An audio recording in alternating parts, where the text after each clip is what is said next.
Welcome to Journaling with Nature, the podcast for those who want to turn curiosity into wonder, a pencil sketch into a rabbit hole of discovery, a moment of stillness into a life full of joy. I'm your host, Bethan Burton. Let's open the pages of our nature journals and explore this world together. Hello, this is episode 87. First thing I want to do is give a huge thank you to those who support the podcast on Patreon. I had a new supporter join us this week and I'm deeply grateful to you. And also a huge thank you to those who have given donations to Journaling with Nature through PayPal. These financial pledges mean that I can continue with this work. If you don't know what Patreon is, it's a platform where people can support creators that are producing work that they love. So if you're a regular listener, you might pledge, for example, $1 per episode, or even as little as $1 per month. This small amount means a whole lot because, along with the contributions of other listeners, it goes to help cover the costs involved in producing, recording, and hosting the podcast, and it means I can continue creating these podcasts every week. So if you aren't already a supporter, please consider joining us on Patreon. You can find the link in the show notes for this episode. And once again, thank you so much to everyone who's supporting the show. It really does mean the world. Today's guest is educator and artist Molly Torrey. Molly's story is a really interesting one. She was born in the United States and now lives in the United Arab Emirates. In our conversation, we talked about the disorientation that Molly felt when she and her family moved to their new home in a new country with a new landscape and different natural rhythms. It was nature journaling that allowed Molly to start to understand her new landscape and to make connections with all the different flora and fauna that she was surrounded by. Molly has started the Abu Dhabi Nature Journal Club and is starting to build a community of nature lovers keen to use journaling to connect with nature in her city. In our conversation, we spoke about these things and many more. Let's listen.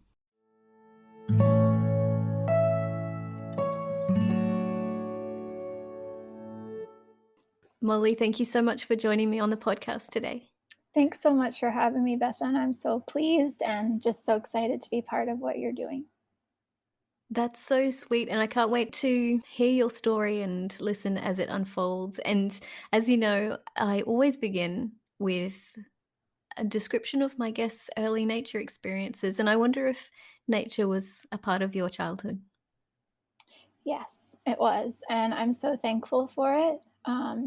I grew up in the northeastern part of the US in the United States, and yeah, my family lived in it's like a Cape style house is what you call it. It's like 2 stories on about 3/4 of an acre. So not very big, but one part of it was cleared, and then like the other 2 parts of it were woods, forest. And that was like the setting of just so many adventures with my sister. I have one sister who's 2 years younger than me, and we were just so lucky to be able to spend so much time in all seasons. There's 4 seasons where we grew up, just always outside. There was a hill for sledding or sliding, as some people call it, in the snow.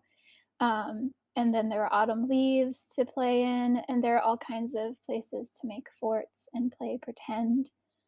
Um, and I actually remember some of my favorite playing pretend um, themes and stories came from books. I was thinking about it um, the other day, just the different things that I would pretend I was a character, or I would force my sister to be different characters.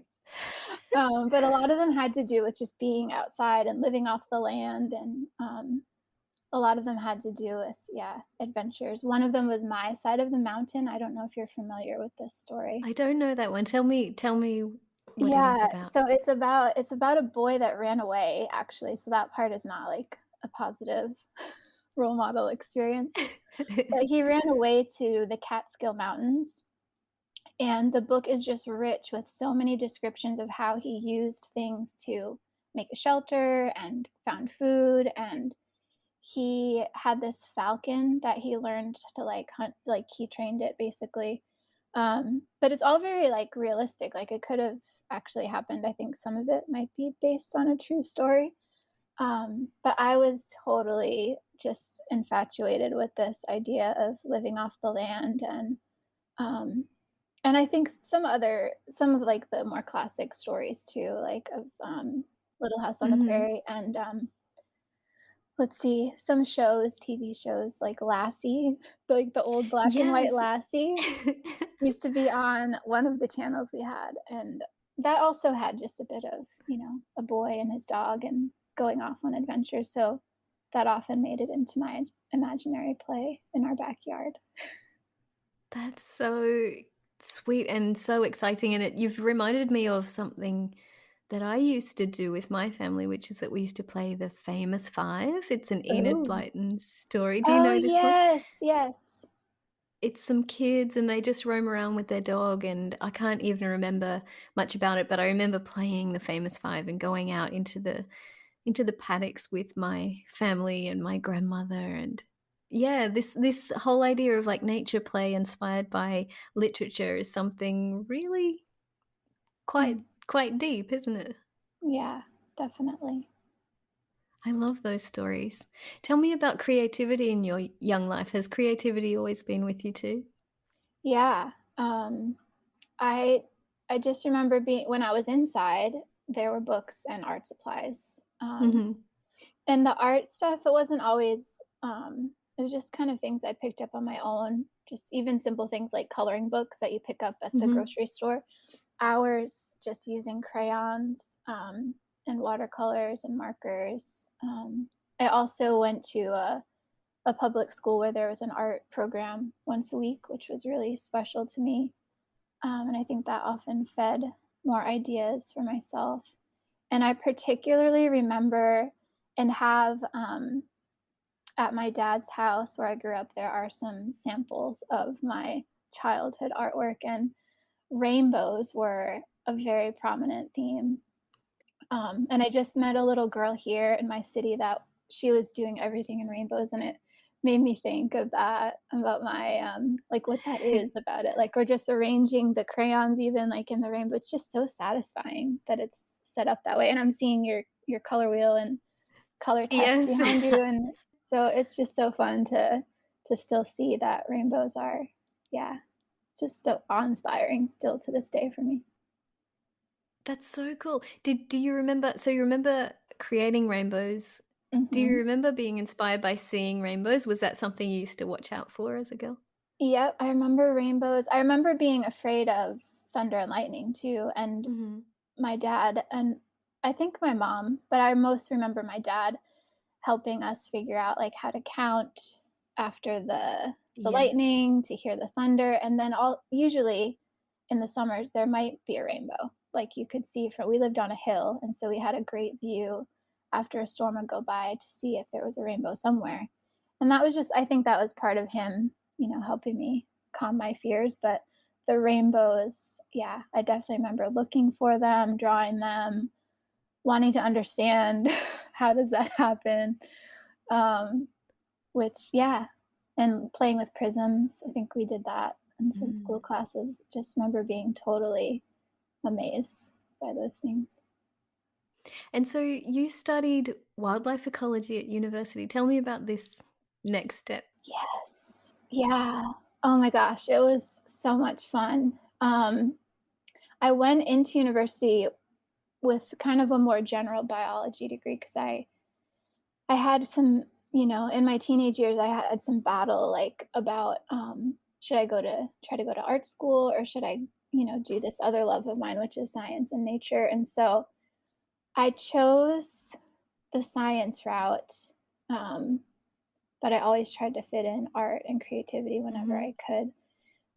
But about I think it was my first year, I decided I wanted to do something more specialized with nature. And so our university had a Department of Natural Resources, and you could choose from forestry, water resource management, um, general conservation studies, or wildlife biology. It was called wildlife management, actually.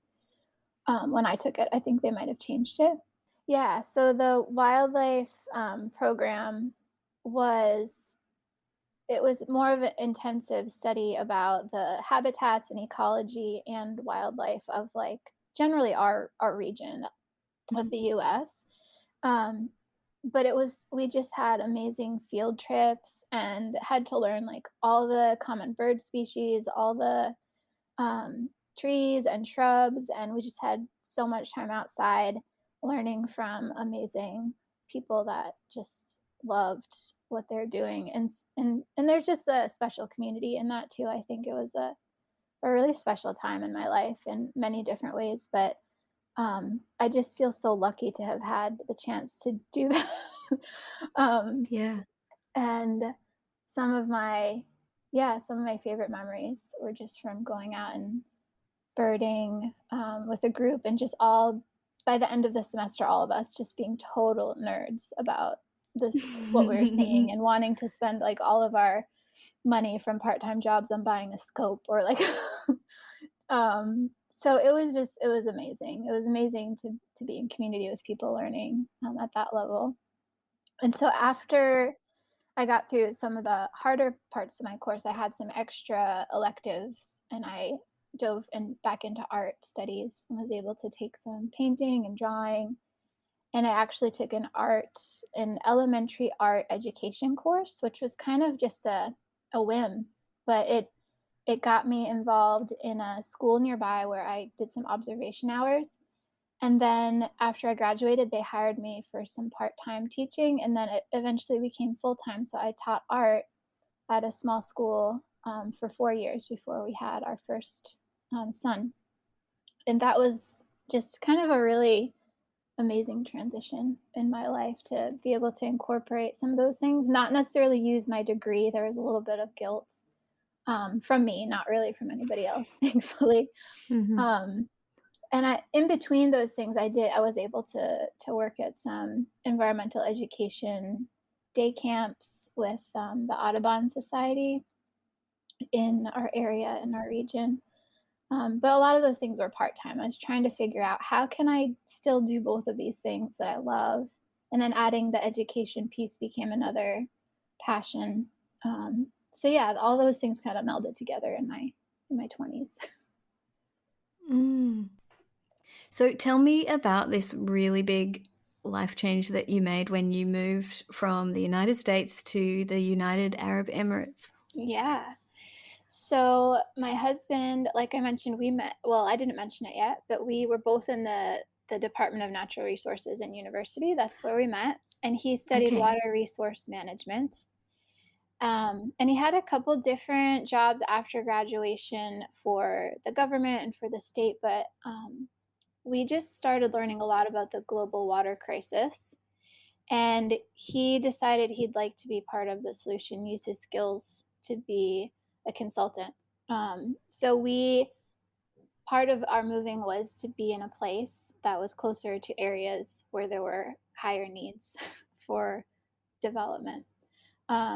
And so we're located not necessarily in a country that needs that, but it's a centralized location so that he can get to the different areas where he needs to if he needs to travel, and being able to consult remotely from some of those locations. So it was a big move. Our kids were they were 5 and 7. Our first two boys were 5 and 7 when we moved. Um, and then our third son was born here. He's 8 now. So this is our ninth year living here, and yeah, so that whole part of the transition is it's hard on yourself, but you also kind of walk your kids through it. So it's like you get it twice, all those Yeah. transitions and things. The nature part of the move was really kind of a deep part of my journey, because we came from the Northeast US where it's 4 seasons, like really cold winters, snow, beautiful summers with beach and green. And we came to the desert, which now I Mm. know has its own beauty. And we really do love it. And it's going to have a place in our hearts from here on out. But first arriving, especially with two little boys that I was just getting the hang of like I guess connecting with them and parenting and being outside and doing boy stuff and homeschooling. We were just beginning our homeschool journey. And so a big part of that revolved around nature for me. And so Mm. to come to a place that I thought didn't have any nature was really hard and emotional. But we once our last son was born, after I kind of exited the newborn stage, we began to explore the natural world a little bit more. I think our the first part of our transition was, logistics and connecting with the culture and people, and how do you do things you used to do, like get groceries and make friends. And but eventually, after I kind of came out of that fog of the first year or so, we just wanted to know, like, how what is this place, and how can we get to know the beauty. We knew there was beauty, but we just we needed to go out and explore. And so we've been doing that ever since, slowly, um, like every year, just trying something new, getting out into the actual desert, like with the sand and dunes. My husband's learned to drive um, in that. I haven't learned that yet. That will be another journey. Um, and getting into the mountains to hike, and just figuring out, what time of year to do that, like how the seasons work. Um, it's been it's been amazing, but it's been a really long process of feeling like we're now beginning to connect to the actual land around us and be able to see the migrations of the birds, what birds to expect, and what is the name of this tree that I see. And it blossoms. Some things blossom in, like the growing season is opposite to what we were used to. It's in the winter Yes. here. So it's November through, like, around now, April, is when people can grow things because it's not too hot. And so getting used to that was part of that too.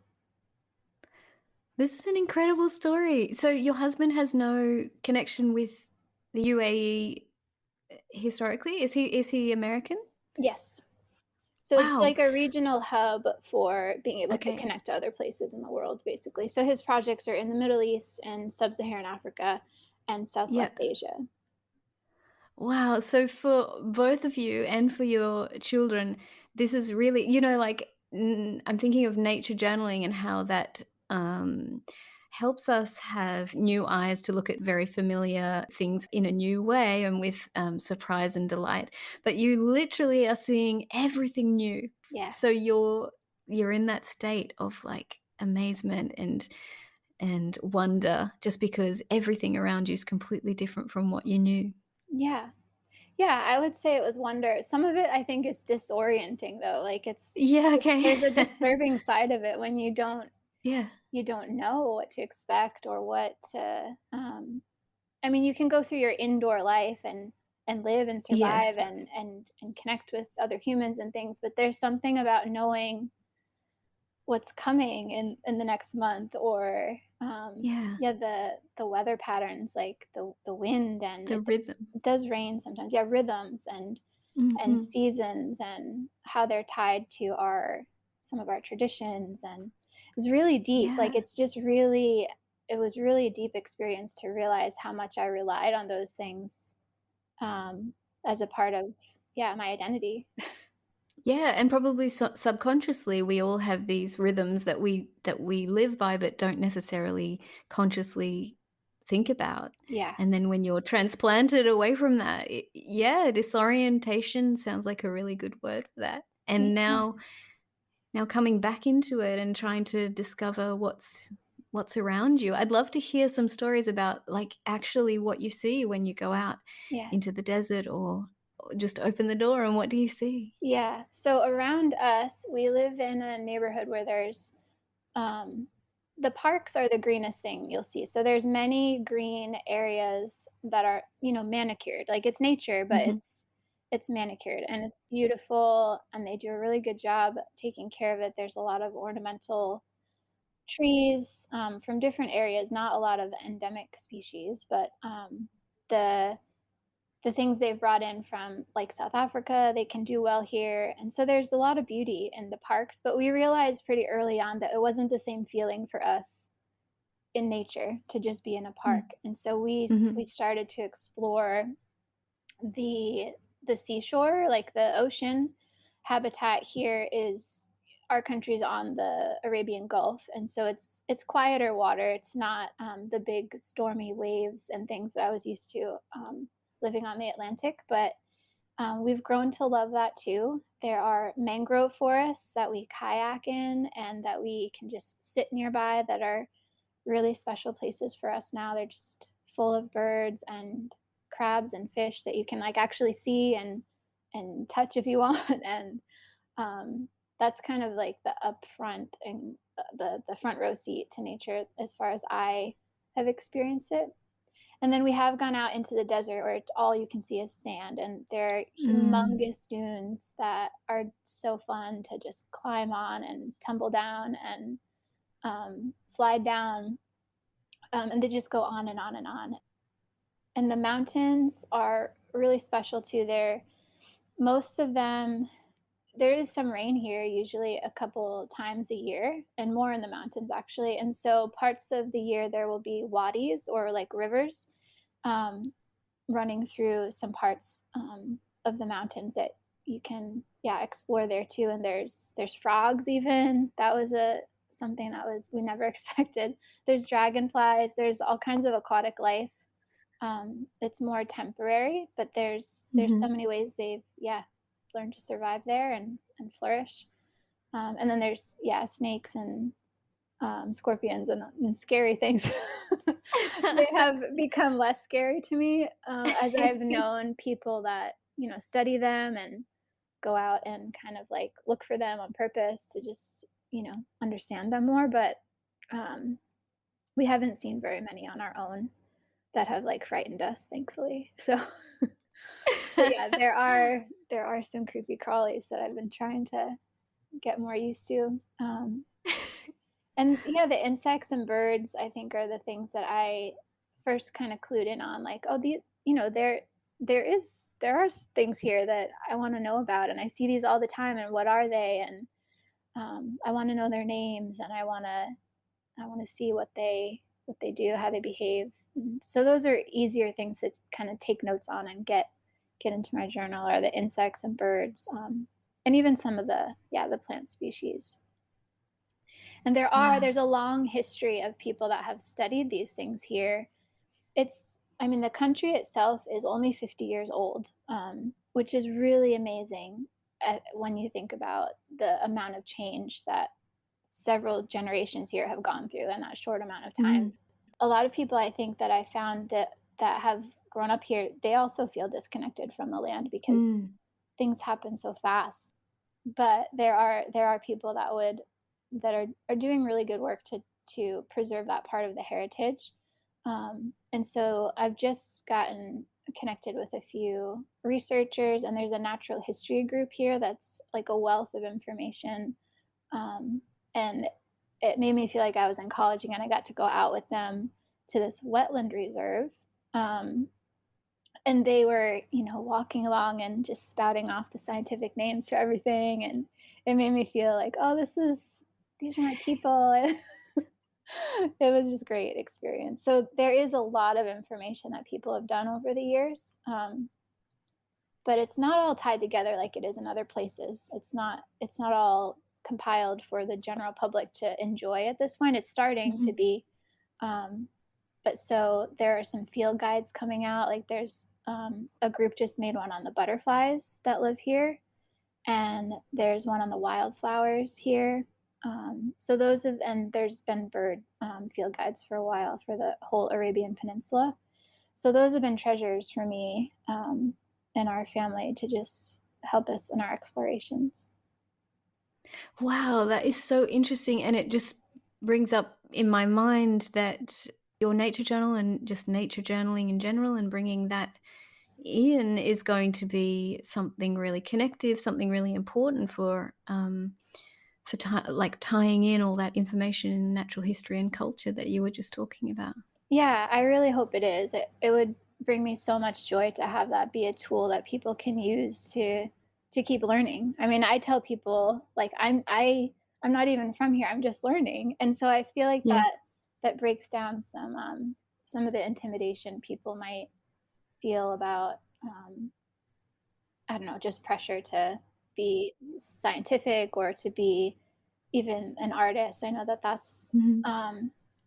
that's a thing with nature Mhm. journaling in general, just the getting over the pretty picture idea.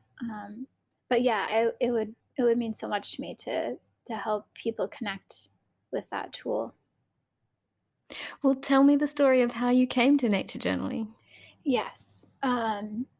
So I really think I came to it more through our homeschool journey. When our kids were Mhm. small, I was reading about all the different educational methods, and we did come across the Charlotte Mason method of homeschooling, which has a huge component of nature study in it. And so Yeah. I I used some of the books that were just kind of recommended through Charlotte Mason groups to study nature, and we had, our house had a traditional kind of backyard with trees and grass and a stream, and that was when our kids were young. We were living in New Hampshire, and so it was kind of really just organic for me to connect with my kids in that way because I I knew a lot, I guess, is how I look back on it. Like I did know all the trees and I knew the shrubs and I knew the seasons and I knew the birds and if we were playing, I could just say, "Oh, do you hear the red-winged blackbird?" It just kind of came out of Yes. me because it was my background and where I grew up too. But it really wasn't until yeah, we got here and I became a learner with my kids that nature journeying really took off for me personally as a yeah, I mean, just so many benefits that we could talk about for hours, but I think the main one that stuck out to me is just helping me feel grounded here and that I have a place here. The Mhm. people here have been amazing. The hospitality that we've experienced and the welcoming in social circles and neighbors and things like that has been extremely positive and amazing and more than we could have imagined. But there's still that piece of just having your physical place connect, and so that's um, that's how nature journaling has kind of come back into my life in different way. I still continue it with our kids.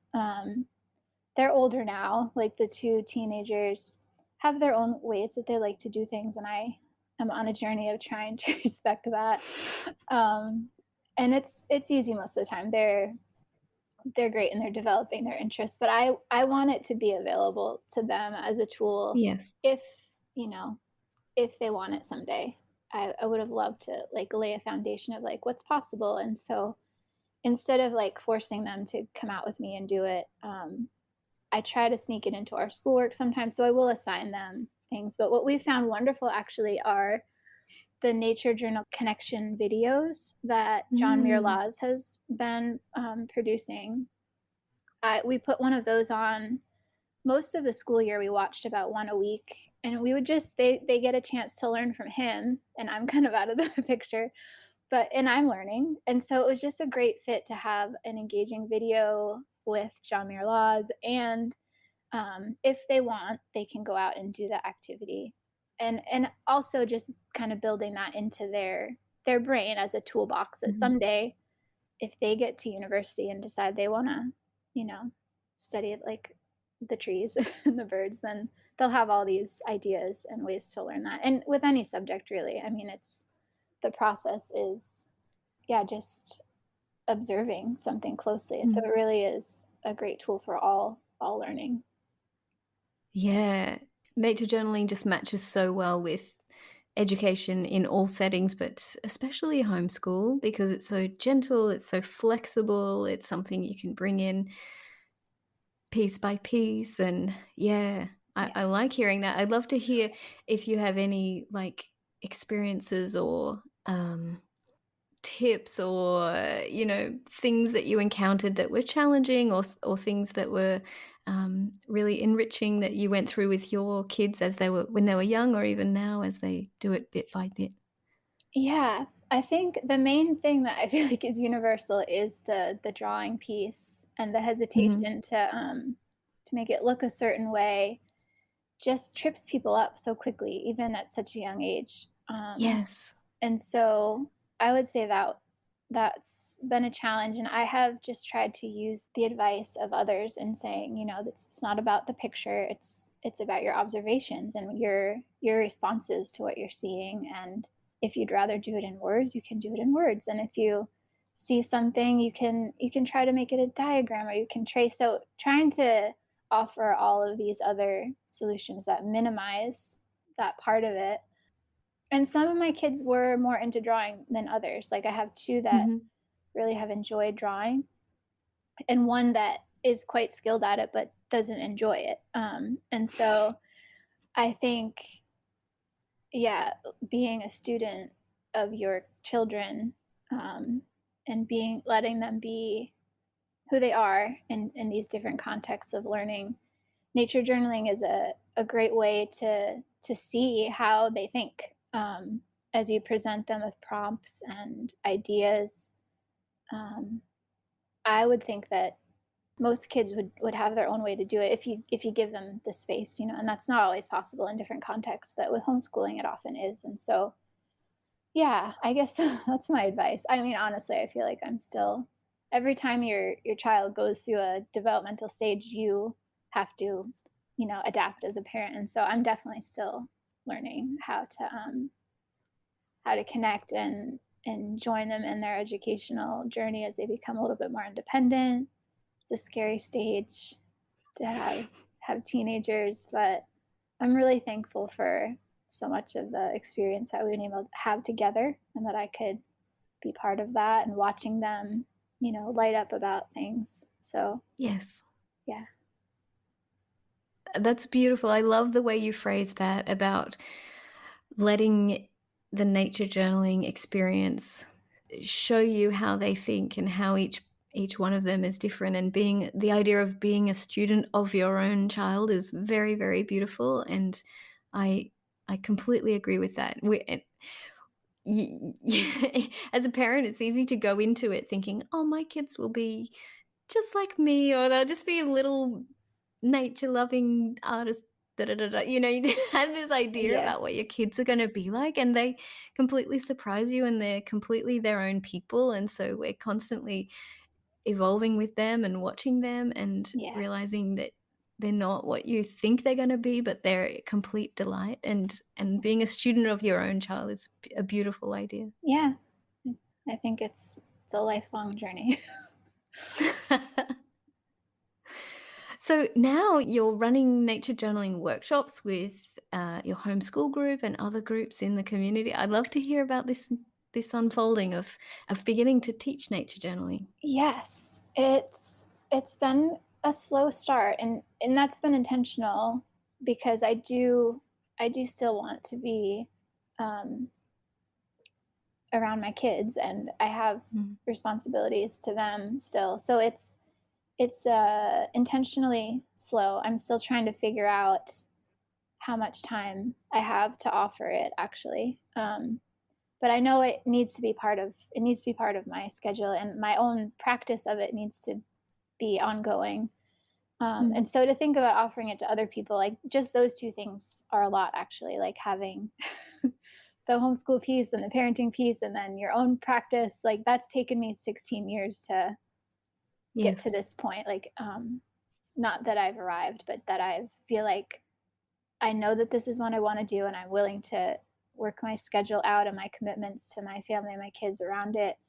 Um, that was a long time for me. I had hobbies all along, but this one has just risen to the top as something it just checks so many boxes for who I am. Mm.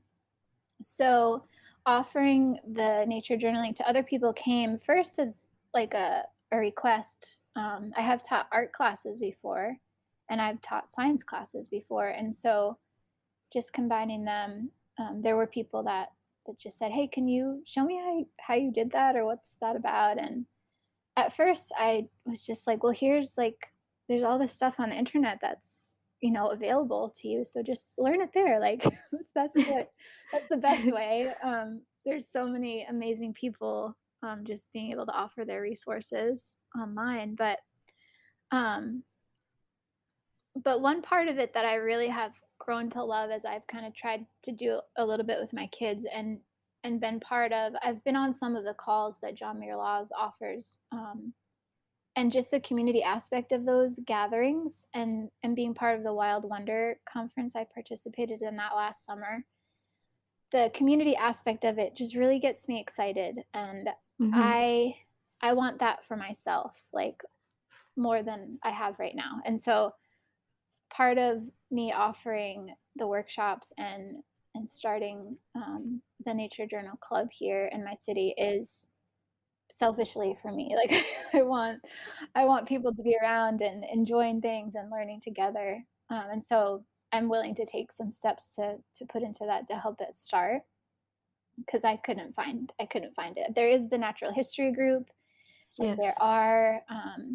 there's amazing things going on at the universities here for research but there isn't a like a kind of a non-academic Hmm. layperson entryway to just socially do this together. So that's kind of what's been behind it.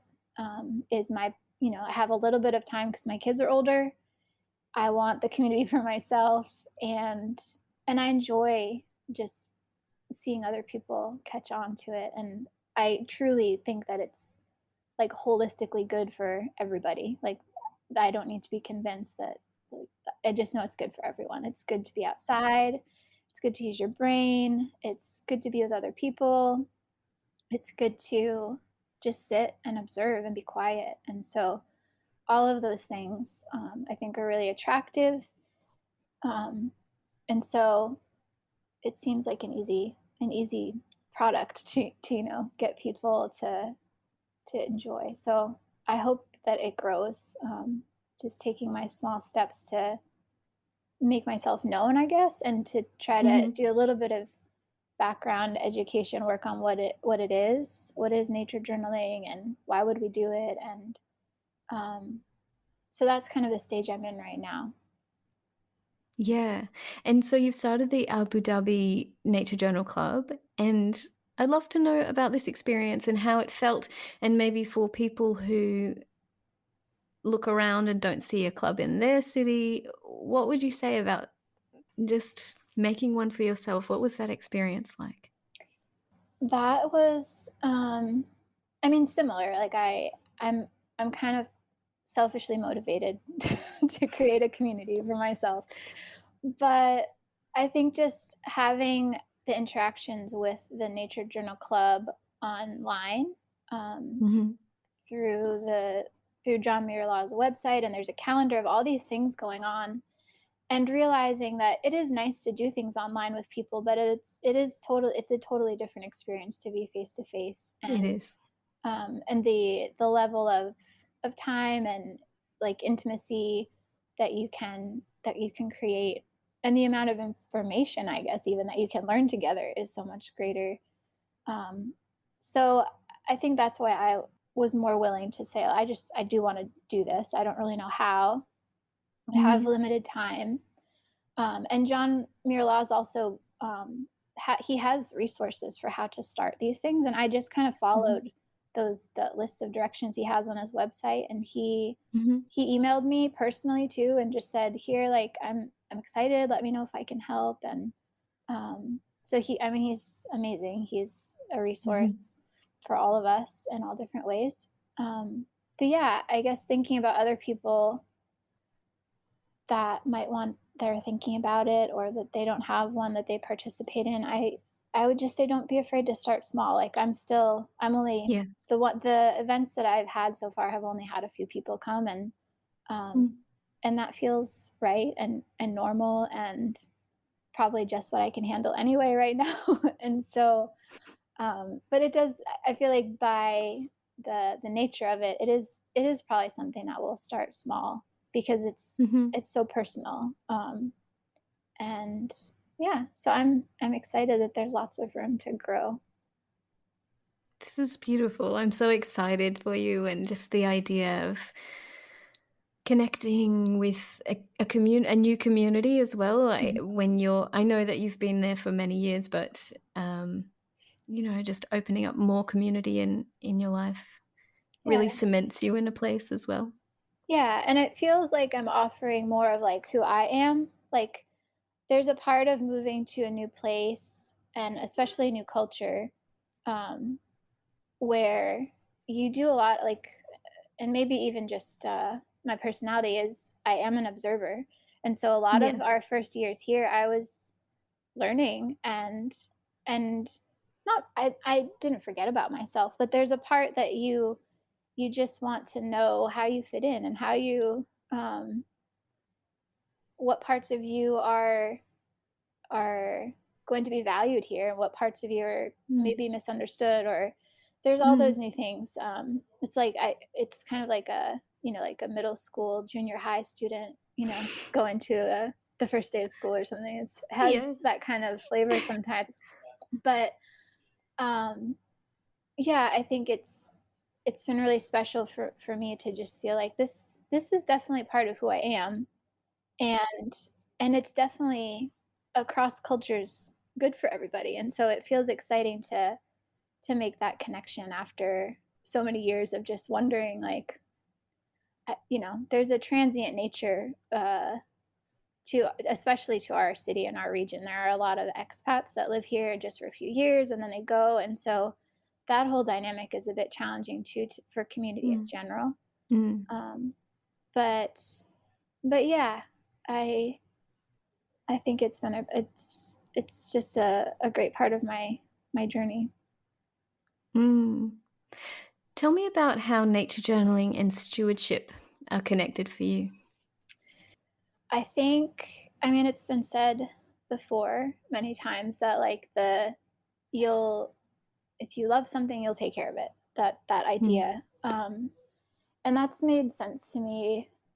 I think since I was a child, that, like, just it just makes sense. And there's, like, gardening analogies, I guess, too. Like, my parents were gardeners of flowers and vegetables. My dad still, um, is getting ready now to do those kind of things. It's spring where he lives. So I think just having that modeled for me, like tending a piece of land, um, learning about, I guess, history. Like, I was really intrigued by a lot of indigenous cultures too from North America when I was small. Just loved reading about their connection to the land, um, and so there's something really special about that I feel like is kind of innate, or what's the word? Like an instinct for us as humans Mhm. to we need to be connected to the land for survival purposes. Yeah. But now that we have, all these other things helping us to survive, there's still, I think, a part of us that we need to keep coming back to that feeling that we get when we're feeling peace and we're feeling like we made something grow or we're watching something grow. And so it makes sense to me that paying attention to things will lead you to want to take care of it. And I have experienced that, especially with there was a experience we had here with a beach cleanup, um, where there's a really, small, just quiet spot that's near this channel. So it's seawater, but it's been dug out by machines, but it's natural in some ways, and it feels natural to us because it's not a park. So we have gone there, especially during the lockdown times. We would go, and just be out, and the boys could splash around, and people could, stay far apart. There are other people sitting by the water. But this, because people sit by the water and have barbecues, there's often a lot of trash, at this one place. And so it's it's a big problem. I mean, everywhere, but it's a problem here too, with litter and just the disconnect, I guess, of enjoying this Mm. beautiful spot and not picking up after yourself, even if there's a bin or like a, thing. So there are the environmental agency here in our city, sponsored several beach cleanups, and we just felt like this one's going to be right in our neighborhood. We need to go. Like, this is the place where we have sat and where we have experienced some pretty neat things, and it's just a good chance to be part of the effort and the community that's going to join. So it was interesting. The people we met there were not necessarily people that lived there.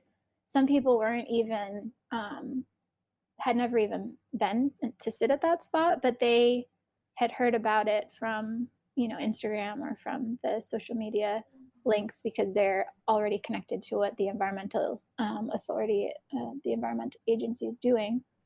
And so it was a neat group of people to get to know and get to do that with. And it was a good modeling experience for our kids too. Yeah. Yes, I was going to say that. It's wonderful, wonderful thing for kids to be involved in to model that for them. Yeah. Mm. So from looking at your journal pages online, I get the feeling that asking questions seems to be a really big part of your nature journal practice. And I wonder if you could talk a little about the importance of questions and curiosity for you. When I think about questions, I the first word that comes into my mind is freedom. Like I just feel like there's so Mm. much freedom in being able to ask questions and not have answers. And I mean, my personality, I'm pretty detail oriented and I'm pretty not like a worrier, but like cynical. Like I have a lot of what ifs in my head all the time. um, and so that part of it, I feel like asking those kind of questions is maybe not the healthiest form, but asking questions about things that are around us, that are like outside of our heads or whatever, that just feels so freeing to me to be able to just wonder about things and not have to, be the expert or the smartest person. And I think I've grown into that again by being a parent and wanting my kids to not always worry about answers, like go through the process of thinking and wondering and then the creative answers that come up, like especially when they're like 3 and 4 and you just ask them Yes. and they just have the most amazing answers to things you never would have thought of and just wanting them not to lose that. Yes. So I think I've grown in my personal life as a parent, just in that regard to asking questions. And I also have noticed how it, in terms of like community or learning, like peer learning, it really gels people together when people are discovering things together, when there's like an even playing field, I guess. And it's hard to establish that sometimes. Like I think of different jobs I've had or different groups I've been part of, um, that that communication, those styles of communication sometimes that don't foster asking questions can be really difficult, for me personally, and I think for everyone. So questions I think are, yeah, kind of a way to free myself up and, um, in a positive way. I love this. I love this. Never been described to me like that. Like questions are a form of freedom, but it's beautiful. And freedom from having to know the answer, freedom from having to search for the answer, just Mhm. freedom to, yeah, I guess I've never thought of it like that. I mean, when you describe the questions or even the explanations that kids can come up with, it has real parallels with a child's ability to be creative and just throw things out there, throw ideas out there. And I love that image and that I mean, we talk quite a bit about like freeing up in art and creativity, but freeing up in questioning, freeing up in just like wondering and being curious is Yeah. a whole nother arm of this, isn't it? Yeah, and I love when people ask me those kind of, like, open-ended questions, not like, "What was the answer to that?" But, like, "What Yes. what would it look like if this happened?" Or, "What would it look like if you did this?" Or so, yeah, those are just really helpful ways to look at life in general, I think. Absolutely. What natural discoveries have you been exploring lately in your nature journal? This month, I have paid a little bit more attention to the moon. because it's the month of Ramadan here, and they begin the month by it's a lunar festival of sorts. So it's a lunar calendar, and they search for the moon in the sky and announce that this is the beginning of the month, and this is when they'll begin their fast, and also for the ending they'll search for the moon to know when their feast day is, the Eid.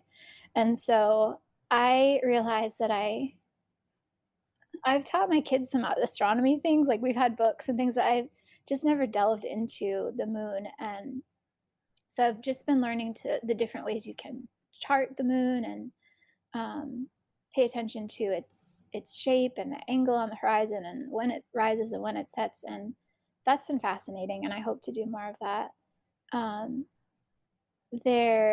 Also the date palm is everywhere here, and dates are a huge part of the culture, and especially during Ramadan, the dates are the first thing that most people use to break their fast when the sun sets. There's all kinds of spiritual meaning attached to that, and health benefits and things like that. So just taking a closer look at these trees that everyone walks by all the time, they're everywhere. I've just been trying to observe different patterns in them and things I didn't notice before, and how they're pollinated. Like there's a male and female trees, which I didn't know until a couple of years ago. And so yeah, just the things that I see a lot of, like the moon and the sky and the date palms, but also just kind of being, it's like a part for me, just kind of being part of the activity and the meaning of this month for our friends here. Those are two natural connections that I made and decided to do some journaling about.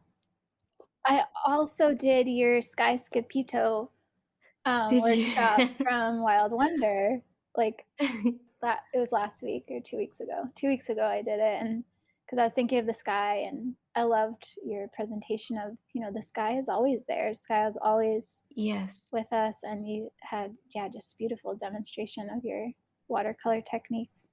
So those are some things, the sky, date palms, the moon.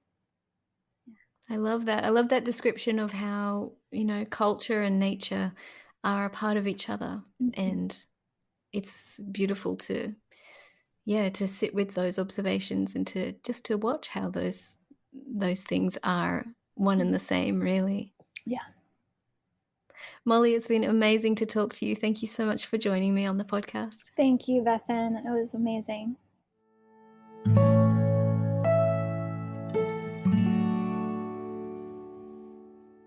I hope you enjoyed this conversation with Molly. One precious part of doing this podcast is that I have the chance to learn about different places around the world.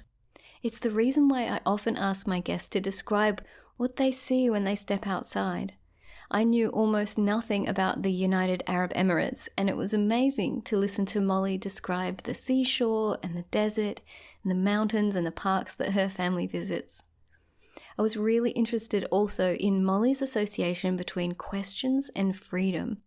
The freedom to let her mind wander and being able to ask questions without needing to know the answers. As Molly said, some environments really don't foster this sort of free-range question asking, but nature journaling does, and questioning the world around us and learning together, it really brings people closer in a community. I love what Molly's doing in her city. If you'd like to know more about Molly and her work, you can visit the show notes for this episode, where you'll find links to her website and Instagram. Thank you so much for listening. See you next week.